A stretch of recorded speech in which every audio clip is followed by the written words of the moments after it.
అంటే అరకు పరిసర ప్రాంతాల్లో ఇప్పటికీ చాలా మంది చెడుపు, చిల్లంగి మరియు చేతబడి వంటి మూఢనమ్మకాలని ఉన్నాయి. దానివల్ల పొరపాటున మానసికంగా మన ఇంట్లో బాగలేకపోతే, ఒకరికి ఎవరికైనా మానసిక వ్యాధి ఏదైనా వస్తే మనకు పడని శత్రువు ఎవడన్నా చిల్లంగి చేశాడు, చేతబడి చేశాడు అని చెప్పి కొట్టి చంపేయటం, ఇట్లాంటి చేయటం దాదాపు గత కొన్ని సంవత్సరాలుగా 9 మందిని చంపేశారనేది ఒక రికార్డు పోలీసు శాఖ అధికారులు పెట్టారు.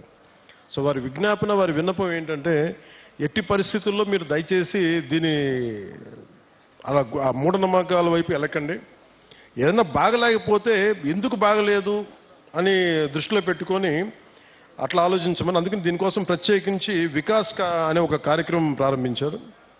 ఈ పై విషయాలన్నింటినీ, అంటే దీనికి గల కారణాలను పరిశీలిస్తే మూఢనమ్మకాలని మనకి ఇంట్లో వాళ్ళకి బాగలేకపోతే చేతబడి చేశాడు, చిల్లంగి చేశాడు అవన్నీ సినిమాల్లో బాగుంటాయి, నవల్స్లో బాగుంటాయి. నిజానికి మన మనసుకు మించింది ఏం లేదు. అంటే మీ మైండ్ చెడు మంచి అనేది ఏంటంటే, ఒకడు పోవాలని కోరుకుంటున్నా అదే చెడు, అంతే, అదే చేతబడి. అందుకే ఇలా కాకుండా మీరు ఆలోచించాల్సింది, ఎవడు మన గురించి ఎంత చెడు చేద్దాం అనుకున్నా మనం యాక్సెప్ట్ చేస్తే తప్ప, మనల్ని ఓడించాలి నేను అసెంబ్లీలోకి అడుగు పెట్టం అని చెప్పి ఇంత కంకణం కట్టుకుంటే నువ్వెవడు ఇలాంటి చేతబడులు చేయడానికి?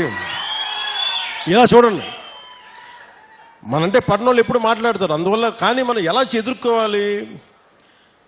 కూర్చొని కొట్టడాలు ఇవన్నీ కాదు. బలంగా, మన మనసు బలంగా ఉంటే ఏది పనిచేయదు, మనకి ఏది దుష్ట శక్తి మన మీద పనిచేయదు. ఎందుకంటే ఒక్కసారి ఇలాంటి మూఢ విశ్వాసాలని నేను కూర్చోబెట్టి వెంటనే తీసేయమని కష్టం, నేను అర్థం చేసుకోగలను. కానీ వీటికి మించి మీరు ఆలోచించాల్సిందిగా, ముఖ్యంగా యువతకి, ఆడపడుచులకి, మహిళలకి చెప్తున్నా. ఒక తరం అది నమ్మారు, ముందుకు వెళ్ళిపోయారు. తులసి దళం, తులసి నవల్స్ లాగా బస్తరు అడవుల నుంచి ఒకరు కొంతమంది వస్తారు, ఇలా చేశారు అని. ఇవన్నీ పాతకాలం, అన్నీ అయిపోయినాయి. మీకు ఎవరైనా సరే చెడు చెయ్యాలనుకున్నోడు కూడా మనకి ఎవడు చెడు చేయలేడు. మనం బలంగా ఉంటే మనం ఏదైనా ఎదుర్కోగలం.